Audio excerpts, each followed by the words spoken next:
Good afternoon, Ashley.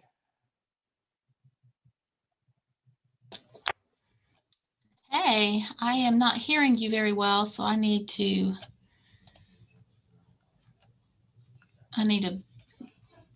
fix my mic here. Okay. And if you can give me screen sharing when you have a minute. Okay, you should be able to. Okay, thanks. Let's see.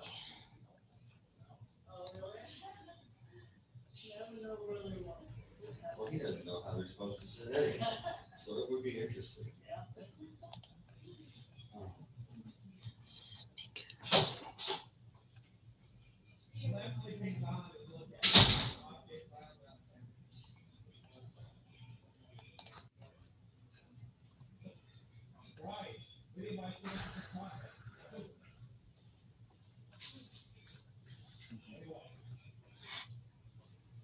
Ernie, can you hear me all right? Yeah, I can hear you. How about me? Yes, you're good. Thank you. Good.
Hi, Ernie. I just want to let you know I'm here. Hello. Glad you could join us. Happy to.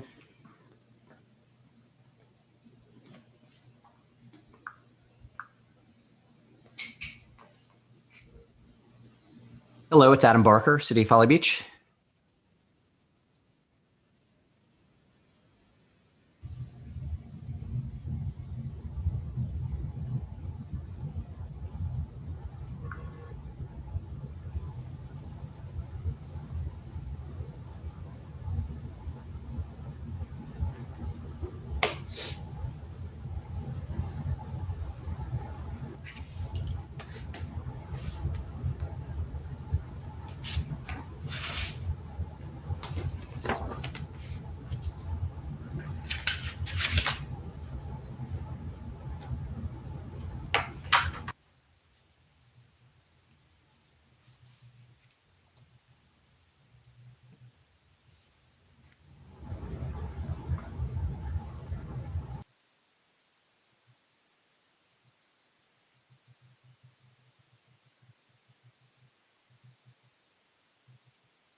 Well, I think it's 3:32. Is it about time to get the meeting started?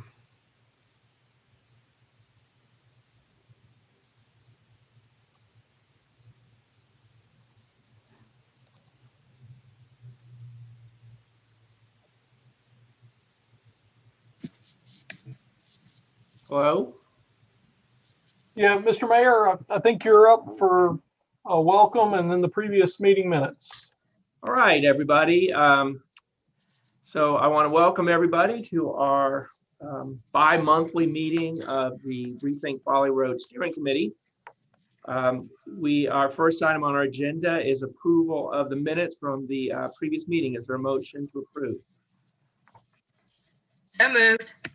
Is there a second? I guess that's Councilwoman Jackson. Yeah, and may I ask a question about that? I can't see anybody. Can anyone see me? We had the window. We're looking at a PowerPoint presentation. We're seeing a shared screen of the agenda. No, I don't see anybody. Okay. Yes. Carol Jackson moves for approval. Is there a second? Well, I'll second it. All in favor, say aye. Aye. Aye. Aye. Opposed? Well, that passes. And so next we'll go to phase 1 project update from Sheila Sororian. Sheila? Good afternoon, everyone. Thank you. Can y'all hear me? Yes. Yes. I can hear you, yes. Okay, just making sure. Okay, so just as a recap, for Folly Road bike ped improvements, we submitted 90% plans back in, I think it was right before the holidays, and we received city TRC comments, DOT comments, COG comments, and comments from most of our stakeholders. And our consultant has been working to address those comments and get a new set of plans ready. They had those ready for me this week. I reviewed it and made a few changes, but they're buttoning those up, and we should be ready to submit final plans to back out to everyone here in the next week. While that's going on, we need to get our maintenance agreement finalized which the DOT is working on. That will be between James Island and the city for all those non-standard DOT items. And they're working on that. And we need to have that completed before we can start right-of-way acquisition. So that's kind of our next big milestone there. We're also working on something called a Cat X. This is something NEPA requires because we are using federal funds. And basically it's just a level of environmental analysis. We have to submit an application for that to show that we're not, there's no significant impact to the human environment resulting from this project. So that's a whole nother application process we have to go through, and our consultant is working on that as well currently.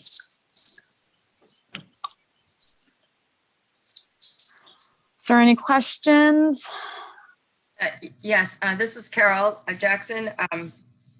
When Devry Toma gave the overall county roads projects update to us at our intergov meeting last week before, she said that it was an inordinate amount of time that, according to y'all, that the DOT was taking. Yes, So she's have correct. we seen any progress there in the last week? Because we thought we were speaking to the right people. Yeah, so it has been. It's been about 4 to 5 months, and we've reached out. And so what they've agreed to let us do is to start our right-of-way acquisitions before the maintenance agreement is complete. So they've agreed to let us do that. If town of James Island and the city is fine with that, we can go ahead and start that. So they've agreed to let us do that, but we still need to submit the Cat X before we start the right-of-way acquisition process. So once we get that in, boom, we can start with that and not have to wait on the maintenance agreement, because it has been taking them forever. Yeah. So can I ask a follow-up then about the whether the two jurisdictions are in agreement? Will you be sending some letter that we can, reply back formally, or is it just you call somebody, or how do we give you our okay to start buying right away, assuming that we will? Yeah, I think we'll send out a formal email. I feel like having that in writing is a good green light, Yes, I agree. Who will that go to then, Sheila? We will need that should go to Ashley. I feel like from James Island would be a good person. And then with the city, I need to figure out their point of contact as far as the maintenance agreement goes. You probably could start with Keith Benjamin, I think, unless. Yeah, to that's say differently. probably a good starting point. Yes. Okay. Well, speaking personally for the city, I don't want us to drop any balls. This is taking forever. So. It is, and it's definitely frustrating. Yeah, and Deborah's been frustrated with them as well. I know. Okay, well, thank you. Those are the only questions I have. I think the best approach would be to send it to Benjamin with copy to you. And also, my impression is that DOT is going to come up with some document that they have approved, and it will go back to us to sign. But maybe what we've already signed is enough, and they won't ask for something else. Anyway, that's all. Is there any other questions about the project? We're certainly looking forward to getting started. The sooner the better. Oh, I agree. I'm personally excited about this one. So, yeah, we're chomping at the bit. And one follow-up, sorry, about the right-of-way. You've been sending letters to property owners then, right? Yeah, this will be part of the process when we officially start it. Did they get some preliminary communication from the county? Yes, yeah, absolutely. Would you mind sending us a copy of what they received? Yeah, that's no problem. Great, thank you. All right, well, if there's no further questions, the next item on the agenda is the introduction to Rose and Associates. All right.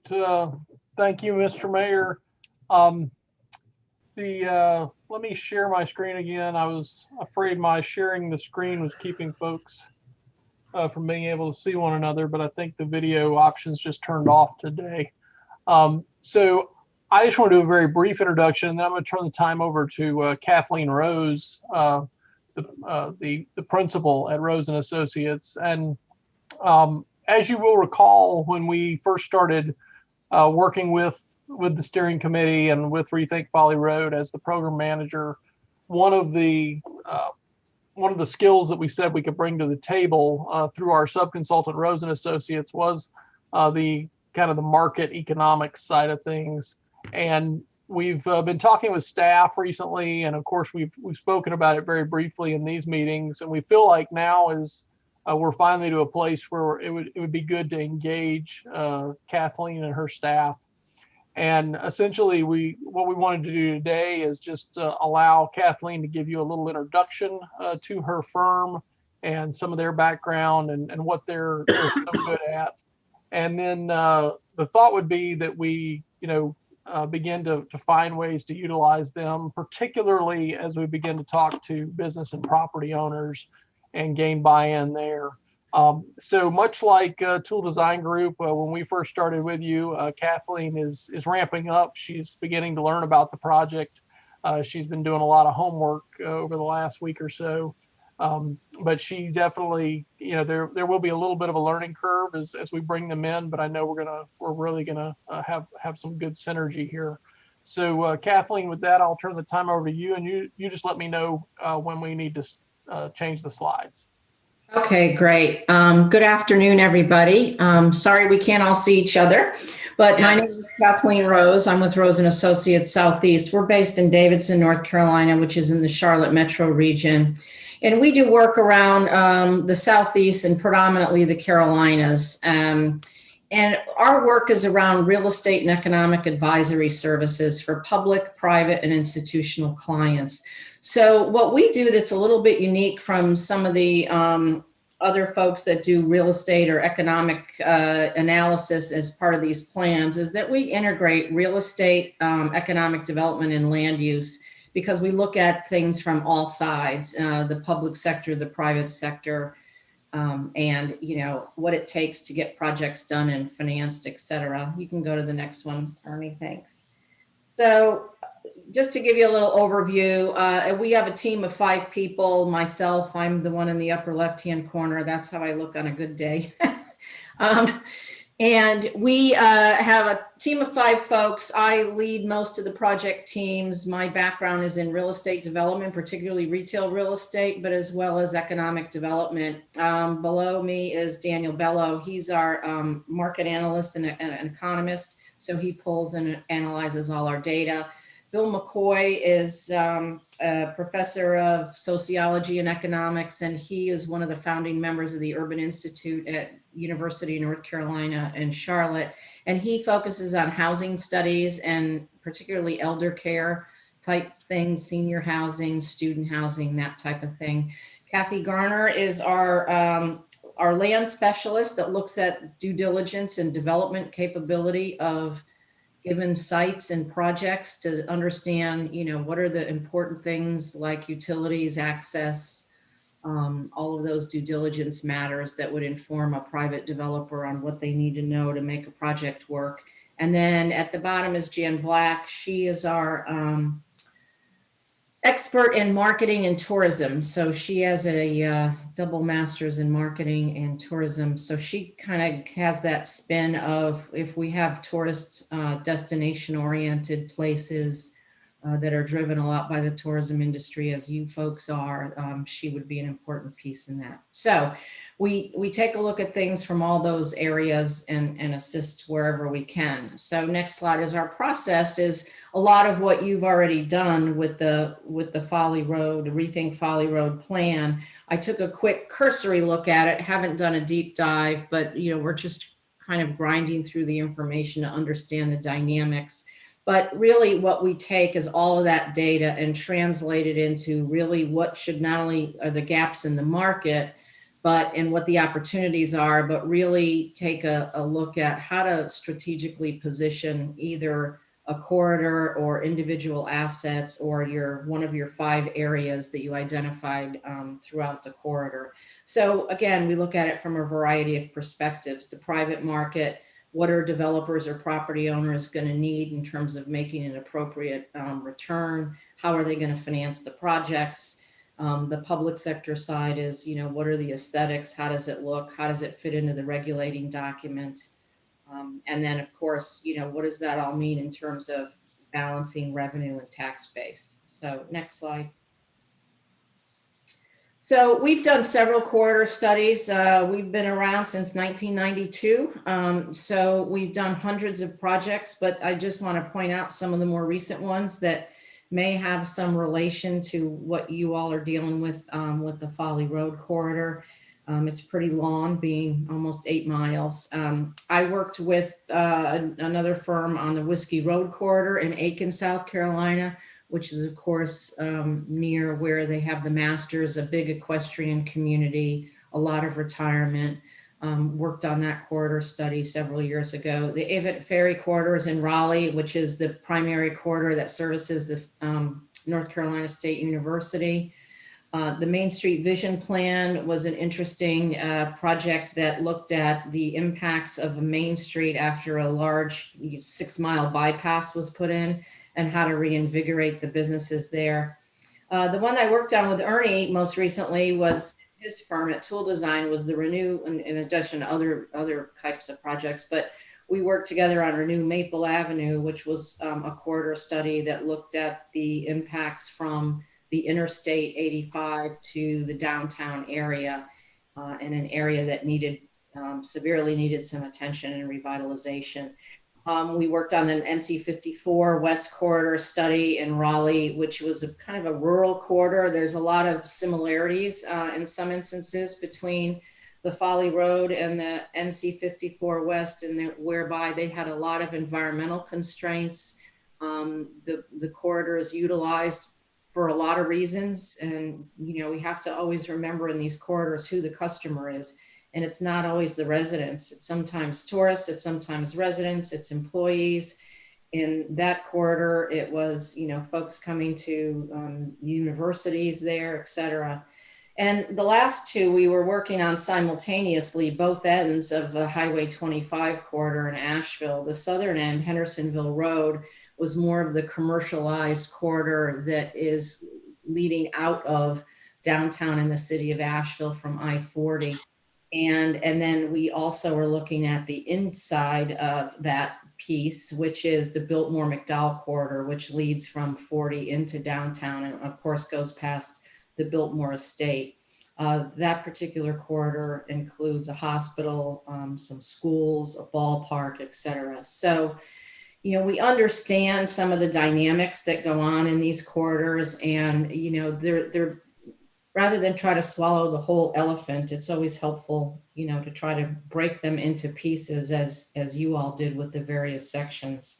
Next one. So when Ernie asked me to take a look at this and, see how we could help, my biggest challenge is not to retread over the same ground that you already all have tread over. You've spent a tremendous amount of time and energy and effort in the uplift of getting to where you are right now. So for me, it would be getting just caught up with reviewing all of that, but more importantly, just really not reinventing the wheel with providing more data, but really just to update the data and to depend on you all to say what's really changed since the data was collected in 2014. till now. And obviously things have changed dramatically. We also, in the Asheville study, we looked at, what's the pre-COVID, and we're now looking a lot of pre-COVID versus post-COVID dynamics and how have that impacted certain land uses and the way people use and utilize real estate. Just informing on trends, again, based on that, best practices, facilitating some conversations between property owners and users and agencies to maximize returns. It's always easy to have a plan, but when you have to actually implement it on the ground, we have to make sure that the corridor study and the transportation plan syncs up to the regulating documents with the land use, syncs up to practices that are feasible in terms of how a project is developed and is it going to be financeable and what are some of the challenges there. And just helping to understand some of the benefits of that corridor improvement.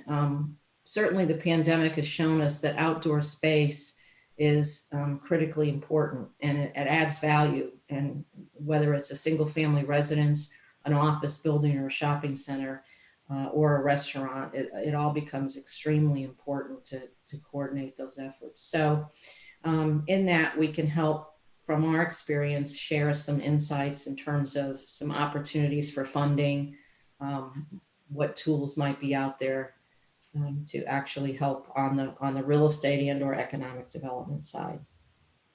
So with that, I will turn it back and see if there's any particular questions. Our website address is there and you're welcome to go take a look at our information out there. And if you have any specific questions, I'll be happy to try to answer them. Kathleen, this is Katie Zimmerman. Did you all ever, when you were working on projects in Asheville, coordinate with Joe Minicosi and the work that he does around actual taxes coming in from different sizes and types of land use and how that can better encourage more responsible and sustainable land use? Yes, well, I know Joe. I've worked with him on other projects. He was not involved in these corridor projects. I'm familiar with the work that he does. And we certainly take a look at that in terms of sustainability. It's really, there's a little bit of challenges because some of the work that he does uses tax valuations, which are a good benchmark to kind of understand dynamics of density and how density has an impact on a variety of things, not only sustainability and efficient use of land, but also on tax base revenue.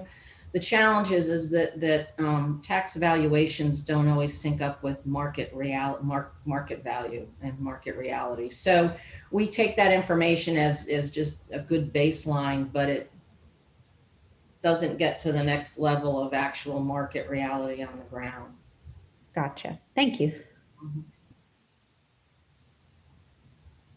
Mr. Chairman, this is Carol. I'd like to just welcome Kathleen to our happy band of worker bees, and I'm sure that we can make good use of all of your experience and your skill sets among your team.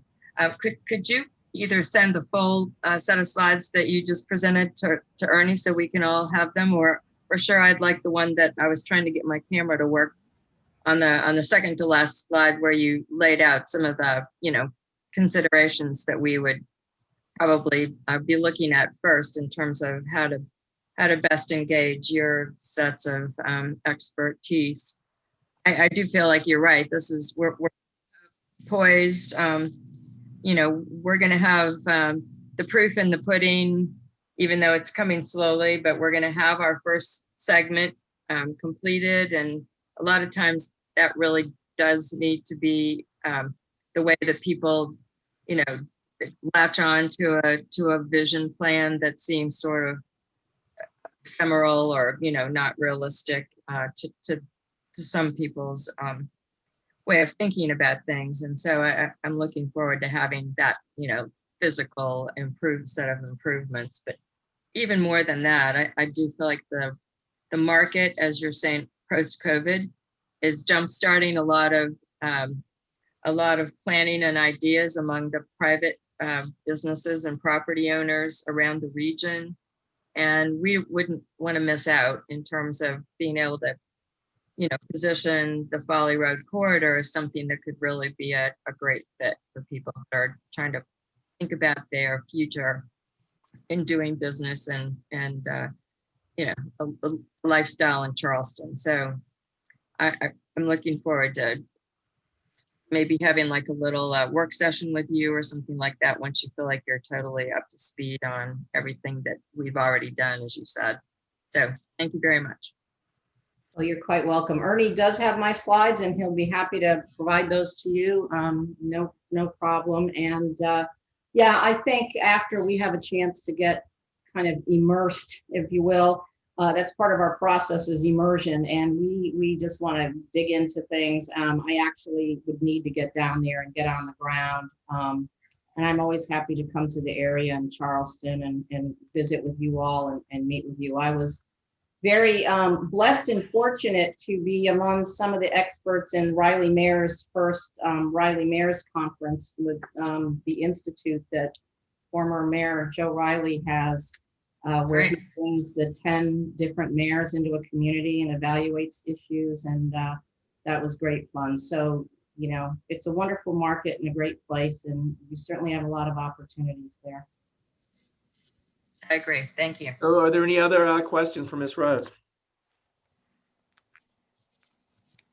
All right. Well, thank you very much. We really appreciate that. So Ernie, so what would you say are the next steps to go forward with Rose Associates? Sure. No, I think that Kathleen touched on it there as well as Carol. I believe that we're going to give Kathleen and her staff just a little bit longer to do their homework. But then I do think it would be good to have a little bit of a brainstorming or a working group, as Carol mentioned.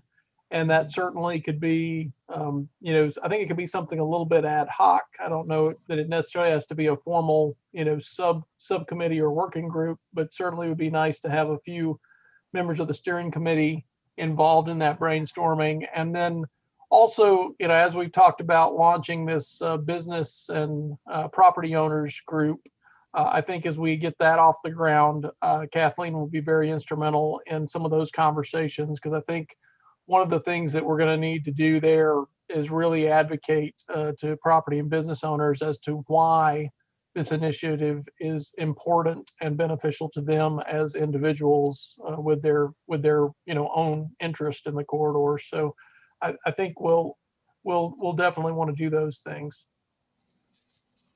All right. Well, thank you. Any further discussion on this item? Well, hearing none. Next item is the Brantley Park update. So the town council had funded improvements for Brantley Park during this current budget year, and Davis and Floyd, correct, Ashley developed a plan which was approved by council, and then it was bid out and came in below budget. And the town was planning to fund these out of our hospitality tax revenues, and we have about 1.3 million in our hospitality tax fund. So it was well below that, under $200,000. But a little hiccup occurred at the last town council meeting. It was deferred. Action was deferred on voting to approve the contract. And the vote was 3-2 to defer. And one member of council would like to see that the limited parking that we're going to include at Brantley Park, which is like parallel parking on Brantley, Brantley's on Folly and Brantley, would be pervious. And, at least I thought it should be pervious too, during the planning process. And we were told that wasn't possible, though we're revisiting that and making really sure. But at least two members of council, raised concerns about whether the town should be spending so much money on Folly Road or whether people really want green space on Folly Road. And so I wanted to bring that up and just ask for you all's input on this, and whether we just need to rethink this entire idea of having greens. Is it desirable to have a small park, green space along Folly Road on with limited access, or at least it's on the water? Or do we just need to not continue with that? I just want to know what you all think, or how we can go forward, and whether your view is that the community is interested in having a park there. So I just throw that out for any comments.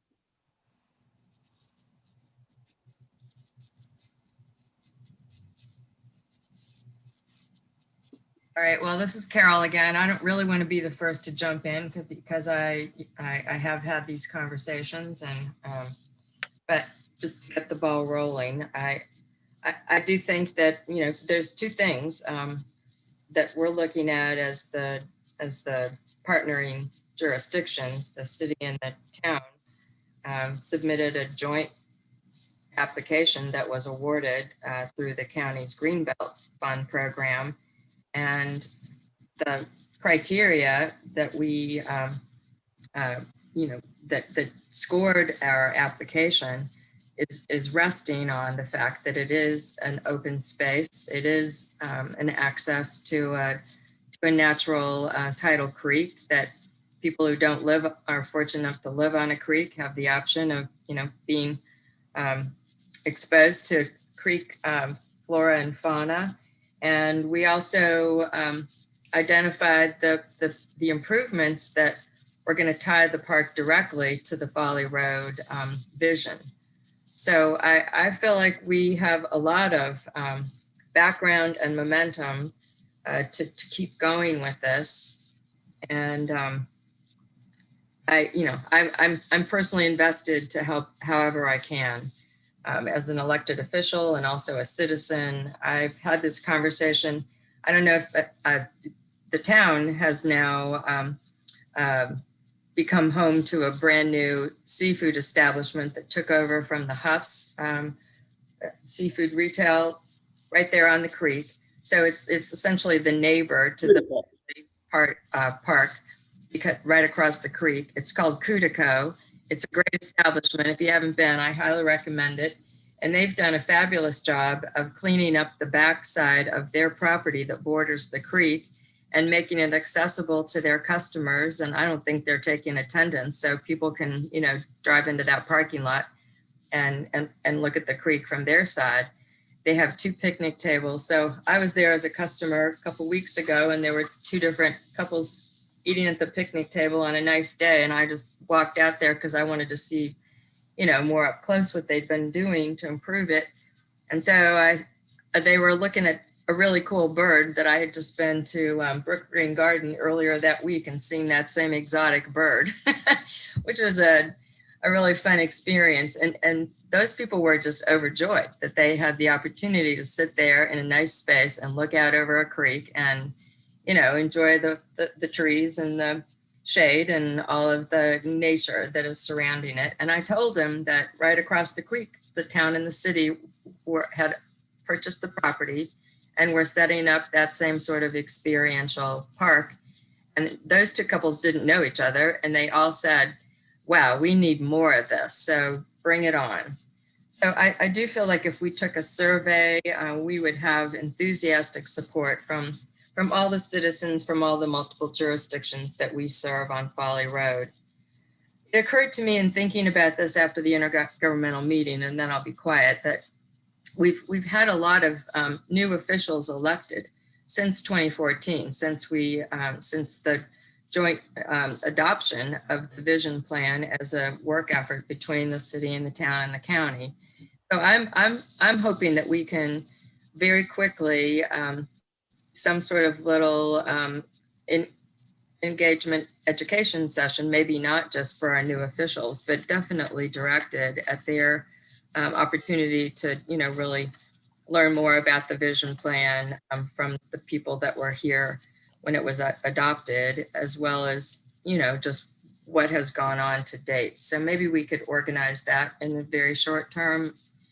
And I wasn't in office, so I would be happy to be be an eager student of people that actually put the plan together.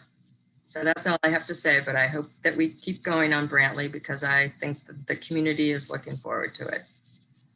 Well, Councilman Jackson, I think that's a great idea, and you know, I would make a motion that we have a. How are you? I know. I'm trying to get it to unmute. Well, I can hear, There it is. you, but like, not. Well, it's kind of going like waves. Now I can't see you. This is Well, that was interesting. So, Ernie, is it possible that we could put together, you know, a presentation about the plan and, you know, all the public meetings we had and the input we had as that plan was developed, and really basically focus on the elected officials, which would be basically the same body as we have for the James Island Intergovernmental Council.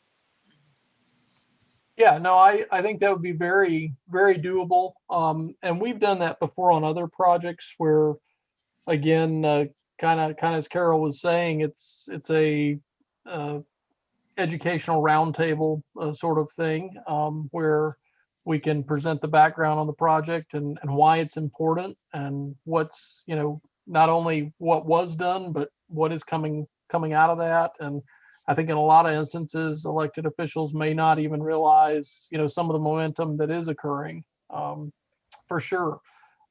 I'd also say, Mr. Mayor, while I'm speaking here, I'll just continue with a thought I was having. You know, I think that these types of spaces are extremely important along suburban corridors like this that have grown up with suburban style development. You know, when we look at what the plan wants to achieve, the plan wants to achieve a mix of denser uses so that we get to a more walkable type community feel to the corridor. And if you want to achieve a mixed, if you want to attract developers that are going to do mixed use type things, having amenities, both recreational and natural, are very important to that. And in fact, what we've seen on many corridors like this is that developers begin to program these types of things into their developments as well. So I would definitely, you know, say that that's these spaces are very important to these types of corridors. And I think it's a matter of helping folks to understand that we're not talking about what Folly Road looks like today, because a space like this may seem kind of foreign to, you know, a 5-lane roadway, but what it looks like in the future, it would be very appropriate, and that's where we want to strive for. Well, thank you. Any other comments or discussion about whether the, you know, I mean, I believe that maybe does the steering committee believe that going forward with Brantley Park is a desirable idea? I think that's the topic of discussion. Is there any more comment? Mayor Joe Walters, I'd like to make 1 or 2 points. Yes, Joe.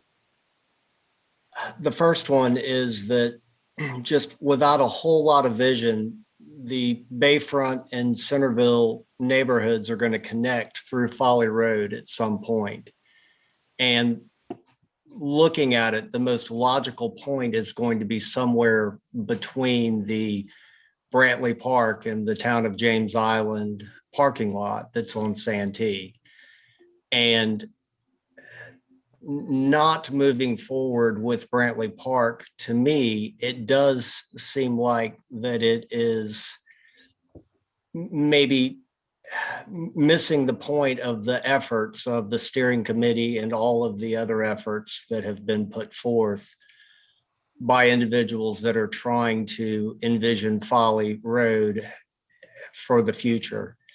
The second point that I would like to make, and don't really want to speak out of turn on this one, but for business owners, open space has a benefit that may not be well known, but the open space in the town, if I'm not mistaken, you can correct me, it would increase the CRS score for our rating. Thank you. All right, well, thank you, Joe. I don't know how much that'll affect our CRS in this case, but yes, generally open space is good for that. Any other comments?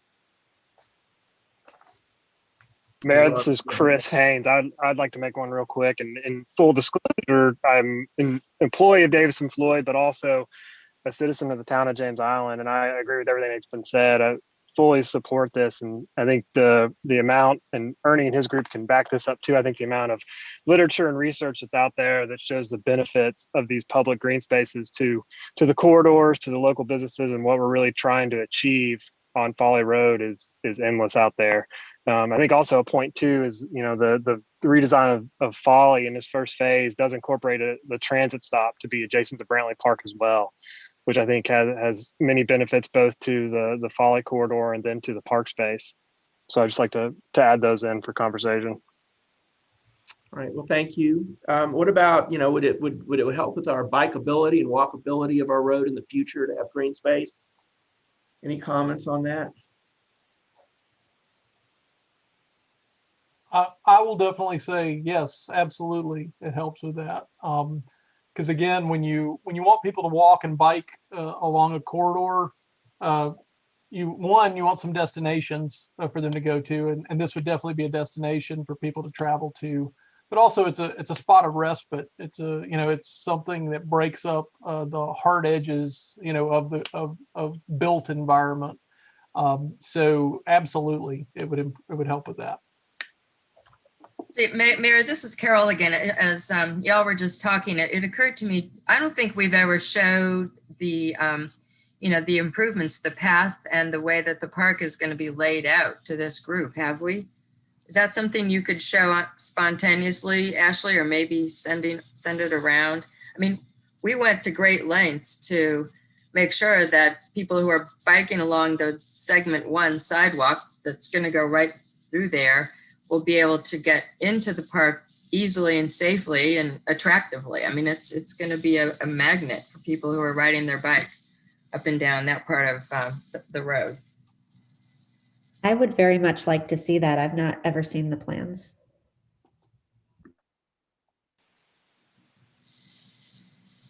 All right. I'm working on sharing now. Right.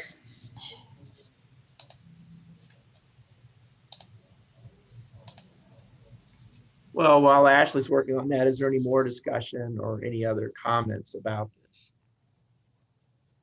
There you go. Can you show us what we're looking at, So Ashley? this is, so Folly, well, Ashley, you want to do this?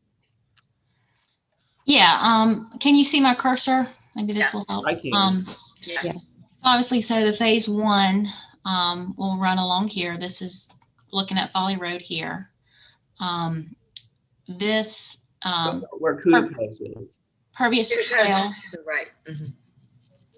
The pervious trail is designed to tie in sort of to the curbing right here. Davison Floyd did have to coordinate with obviously the county and DOT on the phase 1 to make sure that tie-in was correct.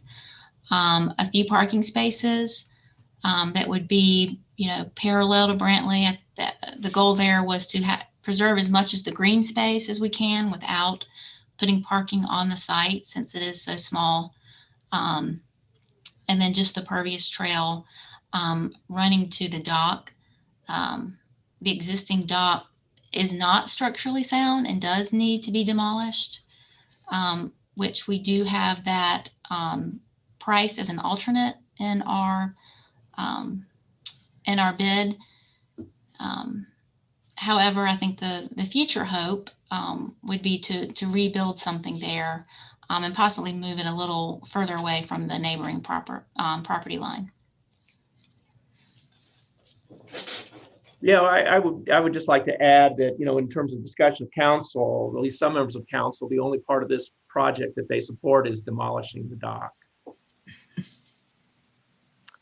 So in any case, this is our, this is our plan. And right now, we did have a presentation to town council about doing design on a new dock, but that failed some months ago. Was that in January, Ashley? Do you remember when that was?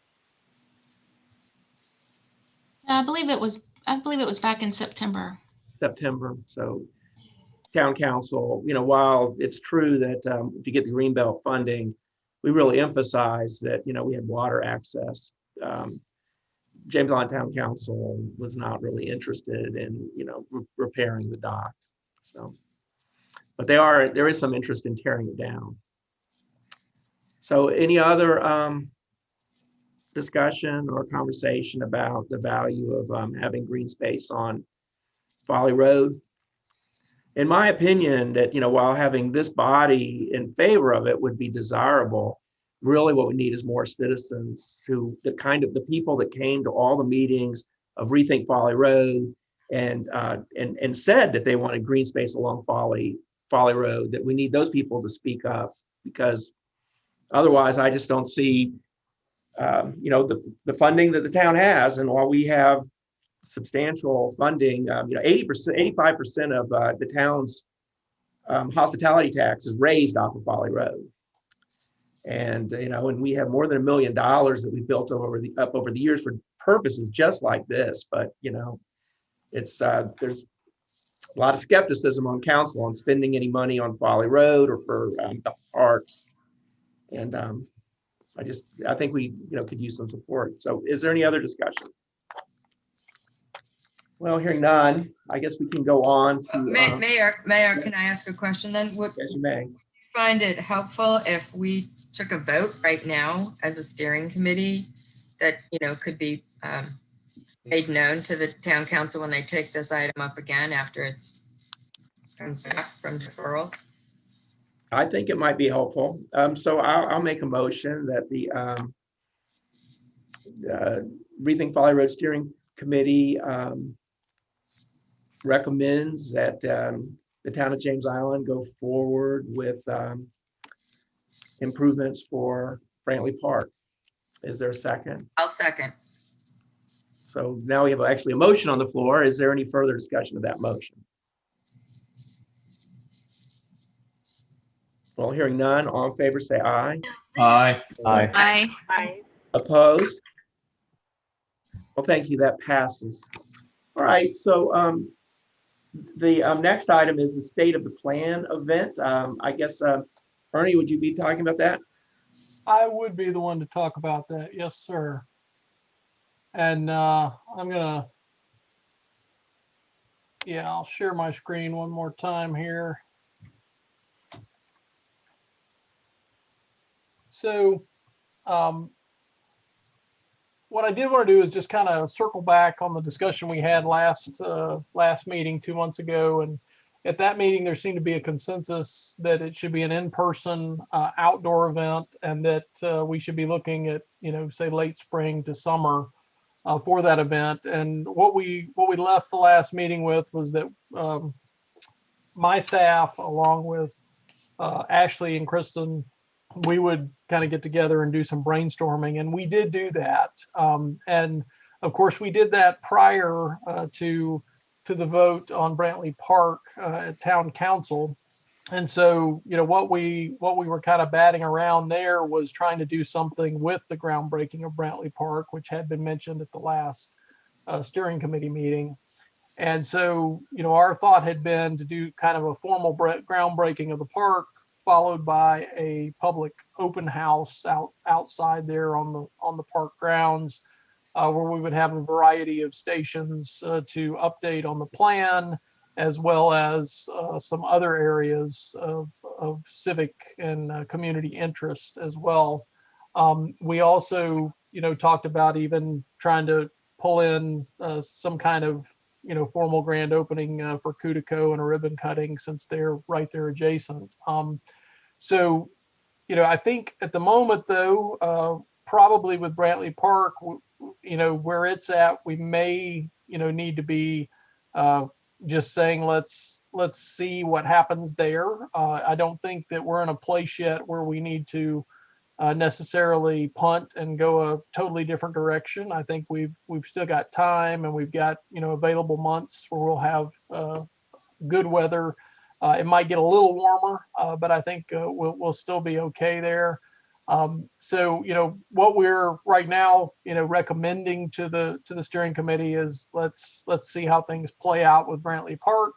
And hopefully we can still, you know, do some type of joint event with that. But wanted to give you that update, and certainly open to any thoughts or, you know, other ideas as well.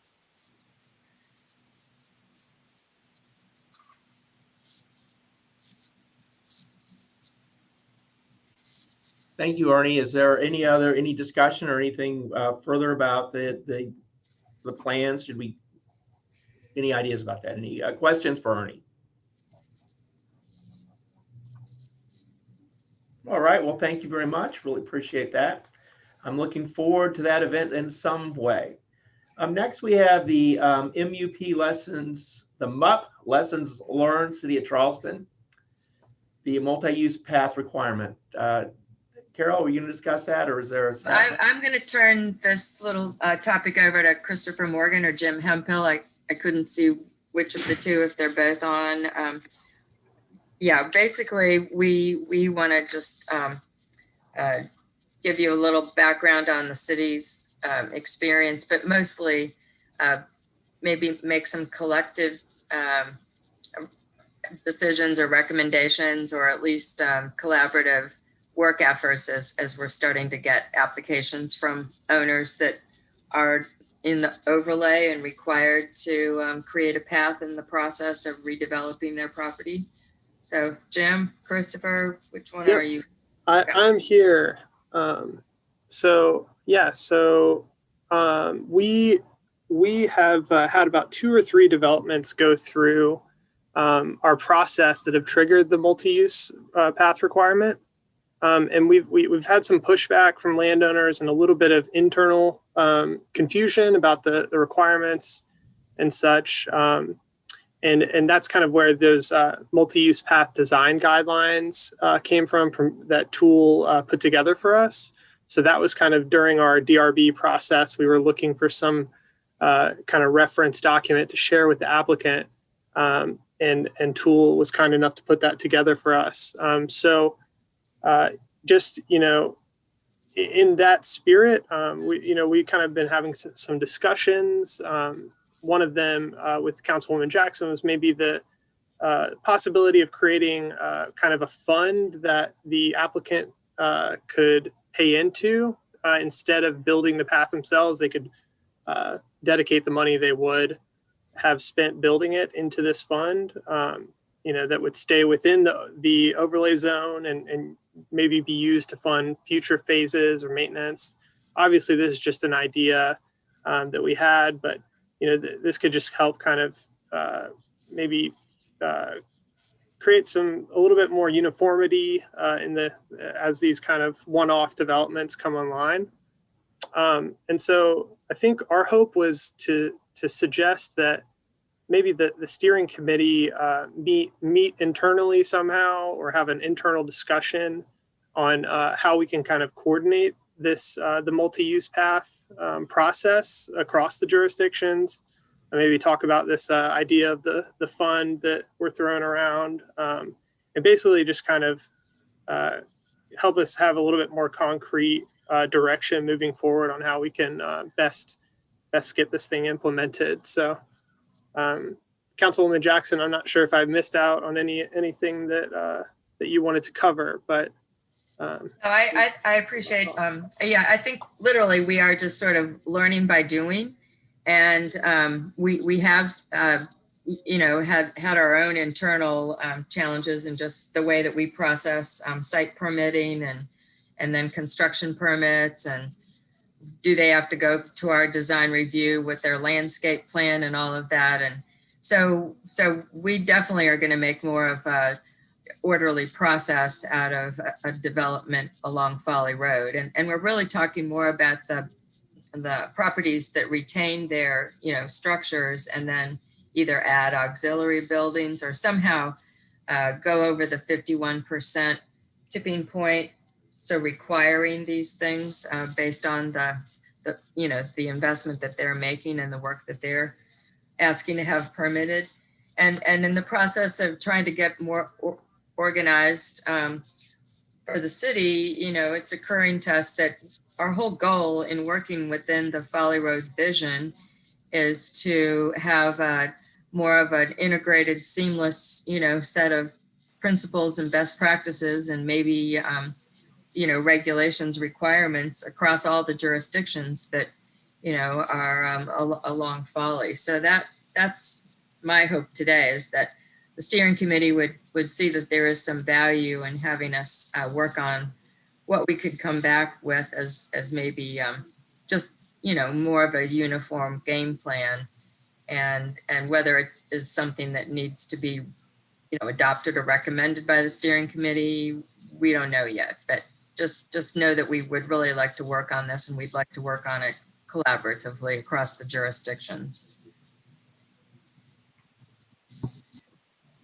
Councilwoman or Jim, just a clarifying question. This is Lauren. So would it be somewhat a fee in lieu of program, or am I not understanding? Yeah, I think that's a good way of talking about it. One of the things that we're concerned about, and I think everyone is, it just is getting off the ground so slowly, is we are now asking people to build a path, and it's a path to nowhere. It doesn't come from anywhere, and it doesn't go anywhere, if it's literally just one property along Folly Road.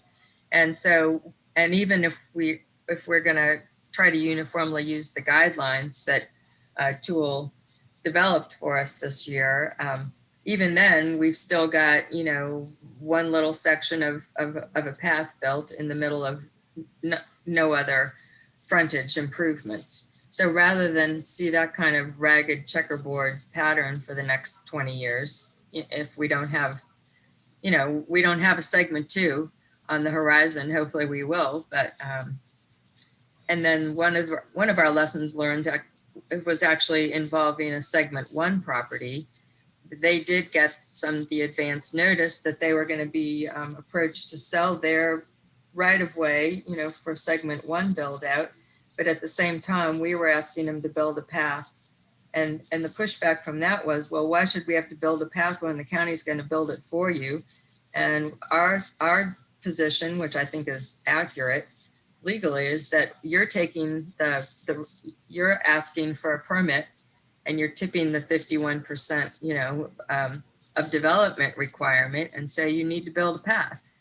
But it just seems to be in the collective interest of all of us that rather than have a little path to nowhere, we would like to have the money in lieu. I think that's a good way of talking about it. The city has done that as a precedent now for development that's more in the, well, it has to do with transit. So if a bigger property is working on enlarging their ingress, egress, or whatever, we're asking them to either build amenities for bus stops and things like that, or if they don't have a reason to need a bus stop on their property, they're putting money into a fund. So we already have that, pattern going on for the city side of other bigger commercial development.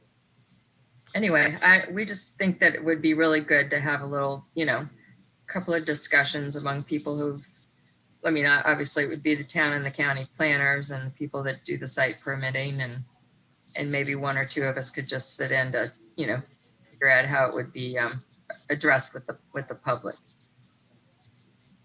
Is there any further discussion? This is Katie. I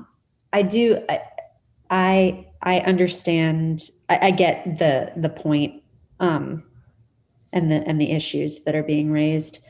Just being a little bit of devil's advocate, I think the current state of Folly Road is so problematic that even when you have paths that are in the middle of nowhere, it's a relief for people who are currently walking and biking in the area.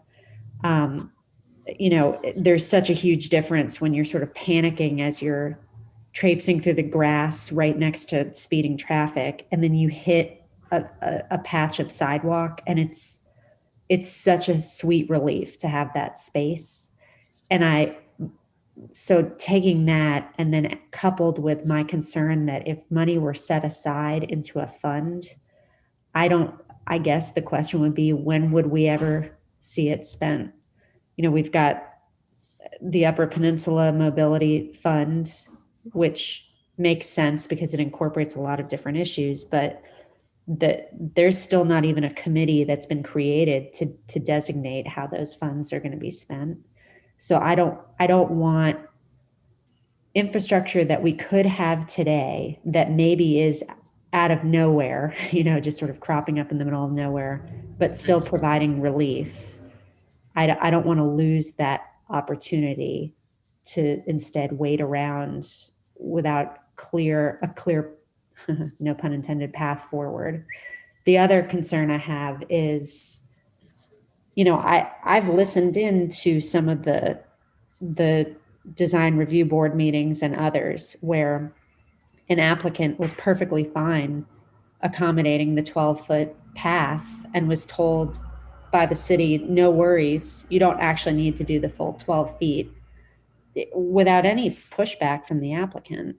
So I just want to make sure that we aren't lowering our standards for no reason. All right, thank you, Katie. Any other comments or questions? Well, I think that Katie is raising, that's exactly why we need to have like little, work effort for this, because there are other points of view. And I think it really is a matter of drilling down on what we've already done and what we envision, is going to continue to happen, and then, make some decisions on that basis. And the fact that we give away 4 feet on a design, I think is wrong of the city. So, but I think now we've got the guidelines, so at least we're not going to be doing that on a regular basis. But we do have to hold ourselves accountable. There's no question. But I would just like to chip in, a little bit that on many parts of Folly Road, it's not a path to nowhere. There's a dirt path already, and so we are paving a bit of it. Having a paved sidewalk in a little section of the existing dirt path. That people walk in already. Yeah. Well, so that's why we need to have like an experienced discussion group. That's. I don't disagree with that either. So I think having a more thorough discussion of it and thoughts. Katie's concern about, well, how do we know this fund is going to be used in our project? For Folly Road, and exactly how could that be handled? So I don't disagree that looking at it in more detail is wrong. But I was aware of this issue whenever I thought that we should go forward with requiring the sidewalk as development occurred, that it would be piecemeal, and that's just something I think I don't agree with the sidewalk to nowhere. It's better not to have one. Everyone should drive in their car, when we know in reality there's people walking there in the on the side of the road, right through the bushes. All right. Well, anyway, who else? Any other comments or about this issue? This is Lauren Galatly. I agree. I'd just be interested to learn more from the city staff and everyone involved. This does seem like a pretty fundamental shift of the basis of this whole program. So I would be interested in having the conversation and being a part of that. If I could just chime in quickly. Am I unmuted right now? Looks like yeah, we can hear you. Okay, great. Yeah, if I could just chime in. And this was just a very surface level conversation we had. And so obviously nothing that we're really pushing for, but we just wanted to open up the dialogue. And as Councilwoman Jackson said, just extend it to the group, because I think all of these are excellent comments. And Katie, I will personally speak with our DRB about the issue that you raised with the giving away path, and we can follow up with you on that. directly, and the rest of the steering committee. So yeah, didn't want to dominate the conversation today, but just extend it. Maybe we could have an offline conversation or something to that effect in a future meeting.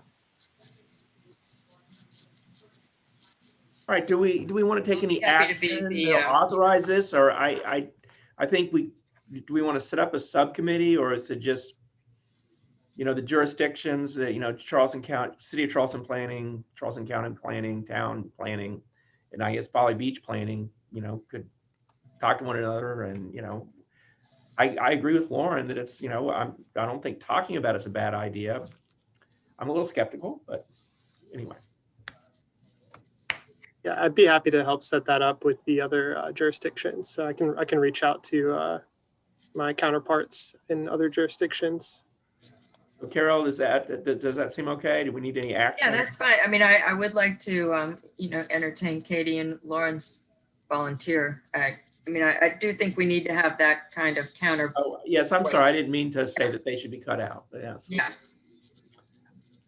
Thank you. I would very much like to participate. Obviously, I have opinions. All right. Well, why don't we just send our interest to Ashley? Is that okay, Ashley? If we send you that we're volunteering to be part of this little discussion group, and then Jim can organize it. Yeah, that's fine. Okay. Thank you, Mr. Chairman. I appreciate the time. Right. If there's no more discussion of that matter, I believe we go to jurisdictional updates on developments on Folly Road. I guess we could start with City of Charleston. Is there any developments on Folly Road? Yeah, just a quick update on the refuel gas station at Folly and Tatum.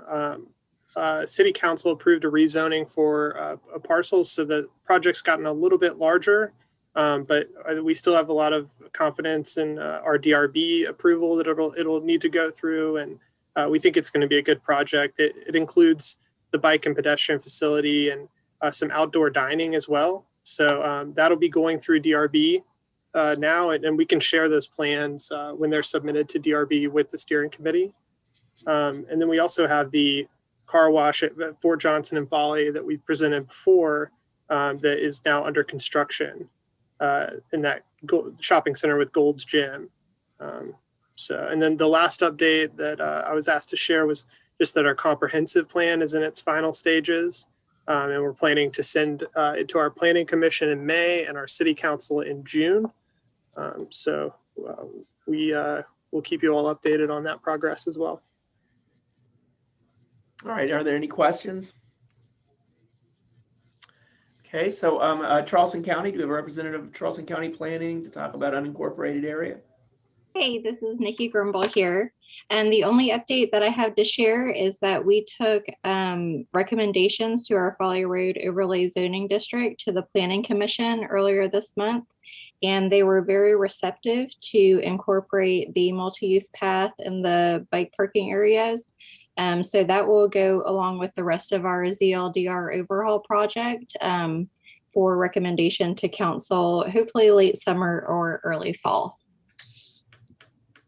Well, that sounds like great news. Any questions or for Charleston County? All right, thank you.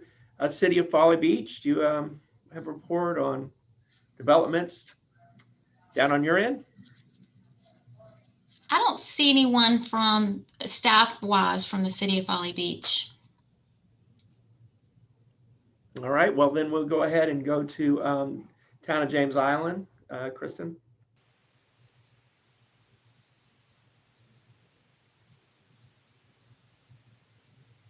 Mayor? Yes? Is it Councilman Barker? Did you have anything? I saw that his mic was unmuted for a minute. Thank you. Can you hear me? Yes, we can. Yeah, fantastic. I do not recognize you.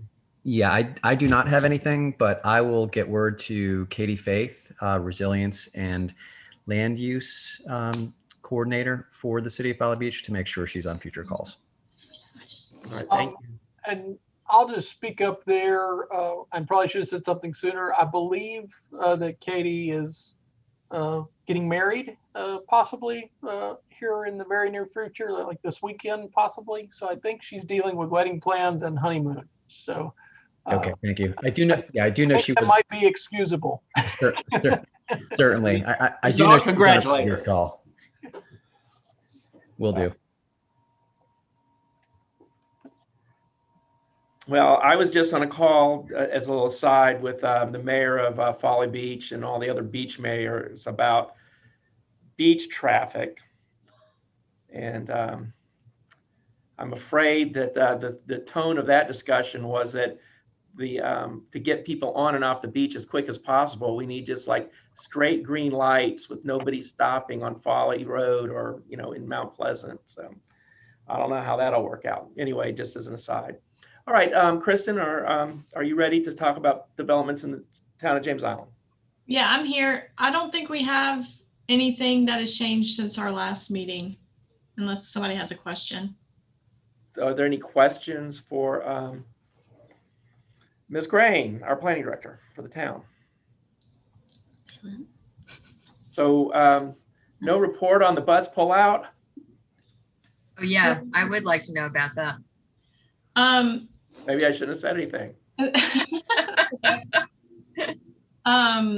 So we did get a little bit of a direction, but then so DOT has some additional requirements now for a bus pullout, so it would have stretched on to not only Chase parcel at Folly and Camp, but also the neighboring parcel, and then also some of the neighboring parcel for Hyams. And so we weren't successful with getting coordination from all three of those property owners, but we were successful with getting Chase, who is going to be the tenant at just a corner of Folly and Camp where Subway is. They're going to put the multi-use path across the adjacent parcel as well, all the way up to the Hyams parcel. And they're going to also improve the stop a little bit, at least with a bench and a trash can, I believe, for right now. And I think they're going to go ahead and put the pad down for a shelter for when we can get to that point, but there won't be a bus pull out there, unfortunately. When you're talking about the neighboring properties, so the Hyams that's in the town and then the Hyams that's in the city, or does it go on up to True Value? It just would have affected the Hyams parcel that's in the town, but it would have taken some parking and a curb cut from them. And it just have been a lot more complicated and larger, I guess, than we were anticipating. Carol, it's, I guess, the easy way to put it, it's the Subway parcel, then the Pizza Hut parcel, oh yeah, the Hyams. So the adjacent parcel she was talking about the first time was the Pizza Hut parcel. Right, I forgot Pizza Hut. And it doesn't really, it belongs to somebody else. And there's a boundary readjustment going on there so that the Chase will move over into where Pizza Hut is today. But right, that parcel will still remain separate and to be developed. All right, okay. Any other questions for Kristen? Well, hearing none, that finishes our jurisdictional updates. And so it's time for the meeting to adjourn. So thank you very much for everyone who attended. Thank you. Great meeting. Thank you.